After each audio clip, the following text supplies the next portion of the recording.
NGT के आदेश पर नरवर में खाई और तालाबों की जांच करने पहुंचा प्रशासनिक अमला। आपको बता दें कि शिवपुरी जिले के नरवर नगरीय क्षेत्र में प्राचीन काल से मौजूद किले के परकोटे से लगी हुई खाई जो अपना अस्तित्व खो चुकी है, समतल भूमि करके दुकान भवन बना दिए गए हैं, जिससे बारिश का पानी निकलने का रास्ता बंद हो चुका है। अब नगरीय प्रशासन खाई के स्थान पर नाले का निर्माण कर रहा है।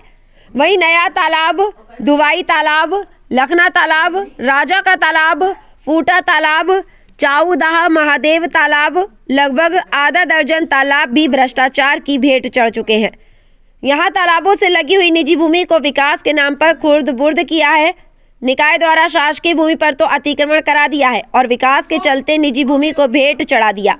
खाई और तालाबों का अस्तित्व बचाने के लिए जागरूक नागरिक देवेंद्र चौरसिया ने शिकायती आवेदन देकर कई विभागों के दरवाजे खटखटाए, लेकिन कार्रवाई के नाम पर विभाग में बैठे जिम्मेदार नाकाम रहे। तब शिकायतकर्ता देवेंद्र ने अपने अधिवक्ता के साथ इस मामले को लेकर एनजीटी कोर्ट में शिकायत दर्ज कराई। एनजीटी द्वारा नरवर नरकीय क्षेत्र में किसान खाई तालाबों की मौके की स्थिति जानने के लिए एक कमेटी गठित की गई, जिसमें प्रदूषण बोर्ड, कलेक्टर आदि को पत्र जारी कर जांच के आदेश दिए। आपको बता दें कि एनजीटी द्वारा टीम बनाई गई, जिसमें वेटलैंड के अधिकारी, प्रदूषण बोर्ड के क्षेत्रीय अधिकारी, करेरा एसडीएम नरवर, सीएमओ और तहसीलदार, नायब तहसीलदार ने मौके पर जांच की तो तालाब और खाई की भूमि के कई राज सामने आए। कहीं तालाब खाई पर अतिक्रमण दिखाई दिया तो कहीं दुकान और मकान। इतना ही नहीं, कई स्थानों से तालाब लुप्त हो चुके हैं और अब वहां फसल की जा रही है। जांच टीम के साथ आए गुना प्रदूषण बोर्ड के अधिकारी से मौके पर की गई जांच के संबंध में मीडिया के द्वारा सवाल किए गए तो कैमरे के सामने सवालों के जवाब देने से बचते आए।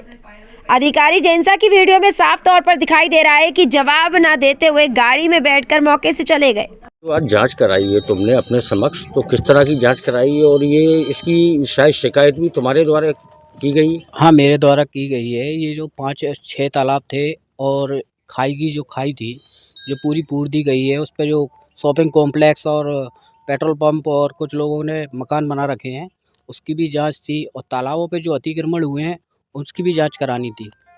अच्छा, जो अभी जो सर्वे नंबर जो आप बता रहे हो खाई के तालाब के, हाँ, तो इनकी मौके पे दस्तावेजों में क्या स्थिति है? मौके पे जो अभी प्रेजेंट में तो उन लोगों के नाम बोल रहे हैं, लेकिन जो पिछले जो 10-20 साल पहले अगर अपन खसरा उठा रहे हैं तो उन पे जो खाई और सिंगाड़ी की जगह बोली जा रही है, उस पे आज भी कुछ जगह शासकीय ज़मीन बोली जा रही है। उस पे जो है अवैधानिक रूप से मकान बनाए गए हैं और कुछ शॉपिंग कॉम्प्लेक्स बनाए गए हैं और पेट्रोल पंप भी है उस पे कुछ। मतलब जो पुरानी धरोहर थी उसको नष्ट कर दिया गया है, जिससे और ज्यादातर जो है अतिक्रमण दिखाई दे रहा है। बिल्कुल बिल्कुल, उस पे जो है पूरे गांव का पानी निकलता था, उससे पूरा पानी निकलता था जो बंद हो चुका है। इस चक्कर से गांव में देखा गया है कि पानी कितना भरा गया है। उससे पानी पूरे गांव का जो पानी था वो गांव में पानी भर गया है और उससे दिक्कत भी हो रही है, हम लोगों को परेशानी भी आ रही है उससे। अच्छा, तो इसमें शिकायत आपने कहाँ करी थी और आज ये जो जांच हुई है तालाबों की तो किसके निर्देश में हुई है? मैंने एनजीटी में केस लगाया था और एनजीटी से जो जांच कमेटी गठित की गई है और वो जांच कमेटी आई, उनके द्वारा ये जांच की गई।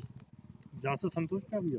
आज जैसे अभी लखना तालाब पे भी जो है, जो वेटलैंड पे है और उस पे एक रिसोर्ट निर्माण है, उसकी भी जांच होनी है। अभी जांच चल रही है, हालांकि नहीं, जांच तो हो गई है। उस पे वेटलैंड का बोला गया है और वेटलैंड में जो है नियम अनुसार तालाब की जो जगह है, भरने की जो जगह है, उससे 165 फीट तक कोई निर्माण नहीं किया जा सकता। ऐसा वेटलैंड की एक गाइडलाइन है। उसके अकॉर्डिंग अब उसकी जो जांच होगी उससे पता चलेगा वेटलैंड में कितना वेटलैंड का एरिया आ रहा है। जी बता रहे थे जी, हमारी ज़मीन पूर्वजों की है। इसका भूमि स्वामी का पट्टा है, हमारा कई साल पुराना है, आज भी है हमारे पास। तो ये इसमें जो पानी की टंकी बनी है जो नगर परिषद द्वारा बनाई गई है, तो हमने इनको बहुत रोका लेकिन इनने मानी नहीं, दबाव डलवाया न इधर से उधर से कहीं से भी, तो इन्हें पानी की टंकी बना दी है बगैर पूछे हमसे। और हमारी ज़मीनें बनी है, ना तो हमें अभी तक कोई मुआवजा मिला है और ना ज़मीन के बदले कोई ज़मीन मिली है। और आज तक हम सब जगह फिर आए लेकिन हम गरीब लोग, हम कहाँ तक जाएंगे। अच्छा, ये यहाँ पे जो तुम्हारी कितनी जमीन है इस तालाब के किनारे? इस तालाब में हमारी 24 बिस्वा। 24 1 फुट बीघा जमीन। 4 बिसे। तो ये टंकी को बने हुए कितना समय हो गया? टंकी को बने करीबन 7 से 8 साल हो गए। तो तुमने इससे 7-8 साल में कितनी जगह शिकायत की? किस तरह की शिकायत की? कई जगह शिकायत की हमने कई जगह शिकायत की। आज भी हमारे पास सब कागज है, लेकिन हमारी कहीं सुनवाई नहीं हुई। मतलब आज तक ना तुम्हें मुआवजा मिला नहीं मिला। और ना ही क्या बता रहे हो, तुम्हारी क्या समस्या है छोटे तालाब को लेकर? छोटे तालाब का सर्वे नंबर है सर 353। आज हमको ऐसा मालूम चला चौरसिया जी के तरफ से कि आज कोई जांच टीम आनी है जो तालाबों का निरीक्षण करेगी। तो हम 10-15 लोग मोहल्ले के वहाँ पे एकत्रित हो गए। 12 बजे से करीब रुके थे, लेकिन कुछ लोगों को काम लग जाने के कारण वहाँ से चले गए। तो मेरे पास वो कागज़ दे के चले गए थे कि जो भी कागज़ हैं तुम रख लो और उनको है ना जांच टीम को दिखा देना। तो साहब वो हमारी पट्टे की ज़मीन है, 5.5 बीघा ज़मीन है और वो पहले से ही 3-4 साल पहले से है ना उस पर है ना नगर पंचायत कब्जा किए हुई है। और जो पार थी पहले नीचे थी और मोरी भी नीचे थी, उसको है ना ऊपर ऊंचाई दे के और मतलब फुराव करके उसमें है ना जल भराव ज़्यादा कर दिया, जिससे कि सिंगाड़ी की खेती नहीं होती है। और चारों तरफ से है ना तार फेंसिंग और बाउंड्री वाल कर दी है, सुंदरीकरण कर दिया है, जबकि वो हमारी निजी भूमि है। और हमारे पूर्वज उसमें सिंगाड़ी की खेती और कुछ खरबूजा ककड़ी की खेती भी करते थे। तो उससे हमारा है ना जीवन चलता था, हमारे पूर्वज हमारा।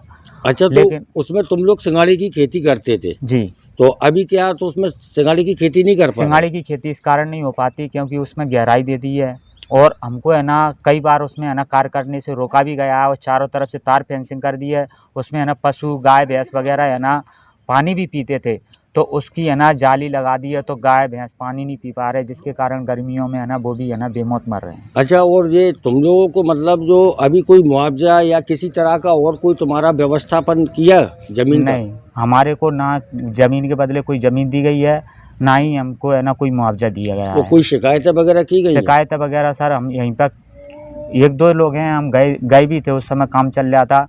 तो फिर इनने ना ज़बरदस्ती करके उस समय है ना काम चालू कराए रहे और हमको कर्मचारियों से धमकाया। इस कारण हमने आगे नहीं बढ़े क्योंकि साहब कमज़ोर लोग हैं और कहीं भी आगे जाने की हमारी हैसियत नहीं है। तो जो एनजीटी के राष्ट्रीय हरित प्राधिकरण के डायरेक्शन और निर्देशों के अंतर्गत ये कमेटी गठित की गई थी और जितने भी नरवर में तालाब और जल संरचनाएं उनकी जांच करने की कमेटी आई थी। इस जांच में कुछ बहुत ही अनोखे पहलू निकल के आए। कुछ तालाब जो ऐसे कहे जा रहे हैं कि ये तो तालाब ही नहीं है, ये तो पूरी निजी भूमि है, जैसे दोवाई तालाब का निकल के आया, ये तो पूरी निजी भूमि है, तालाब ही नहीं है। ऐसे ही बहुत सारे तालाब जो हैं वो वर्तमान खसरों में निजी भूमि बोल रहे हैं, जो कि पहले तालाब और ये सिंघाड़े की और उस तरीके की भूमि थी। तो अभी ये पूरी जांच की गई है। हम कोर्ट में अपना पक्ष रखेंगे कि इसकी विस्तृत जांच जो है वो कमिश्नर लेवल पे की जाए कि ये पट्टे जो है किस उपयोग के लिए दिए गए थे और आज उसकी क्या स्थिति हो। अच्छा, तो पुराने जो दस्तावेज है उनमें ये तालाब दर्ज है? पुराने दस्तावेजों में ये ज़्यादातर खसरे जो हैं वो या तो पानी की भूमि या फिर सिंघाड़ा पानी में ही होता है। तो उस प्रयोजन के लिए जो है दर्ज है। लेकिन अभी हम जब वर्तमान देख रहे हैं तो जो खसरे की जो यूज है वो बदल गया है। अच्छा, तो आज ये जो पूरी टीम आई थी, प्रशासनिक अमला आया था, तो कौन कौन आया था, किस किस विभाग के लोग थे और किस तरह से ये अधिकारियों ने जांच की? तो इसमें सबसे पहले तो एक स्टेट वेटलैंड अथॉरिटी, राज्य वेटलैंड अथॉरिटी के एक मेंबर थे। दूसरा मध्य प्रदेश प्रदूषण नियंत्रण बोर्ड के रीजनल ऑफिसर थे जो गुना में बैठते हैं, जो पूरा इस क्षेत्र के रीजनल ऑफिसर हैं। तीसरा एसडीएम थे, तहसीलदार थे, नायब तहसीलदार थे, पटवारी थे, सीएमओ थे और अन्य नगर पालिका के इंजीनियर्स और अधिकारी थे। तो किस तरह की जांच की गई है आज? इन्होंने मौके पे जाके वहाँ की वस्तु स्थिति देखी। अभी विस्तृत जांच अभी भी उनके द्वारा नहीं की गई है, सिर्फ वहाँ पे जो दिख रहा था उस हिसाब से अभी रिपोर्ट बनाई जा रही है। लेकिन हमारी मांग ये है कि जांच जो है वो थोड़ा डिटेल तरीके से की जाए कि ये भूमि एक्चुअली में थी क्या 20 साल पहले, 30 साल पहले, और आज इसकी क्या स्थिति है, और अगर डाइवर्जन हुआ है, अगर उसका भूमि उपयोग में बदलाव हुआ है, क्या वो वैधानिक तरीके से हुआ है, और अगर नहीं हुआ है तो उस पर कार्रवाई की जाए। कई प्रॉपर्टी पर अभी जो सरकारी उस समय जो पट्टे के लिए आरक्षित थी, अभी प्रेजेंट में उस पर कई मकान वगैरह बन चुके हैं, उस पर क्या एक्शन लेंगे आप आगे? अभी तो हम एनजीटी को इसमें अवगत कराएंगे कि देखिए ये पुराने खसरे ये कह रहे हैं और नए खसरे ये कह रहे हैं, और इसमें कमिश्नर लेवल की जांच जो है वो होगी, तभी हमें लगता है कि कुछ हो पाए। मतलब उच्च स्तरीय जांच ही करानी पड़ेगी। उच्च स्तरीय लेकिन कमिश्नर लेवल की, क्योंकि ये राजस्व में का मामला हो गया। Thank you.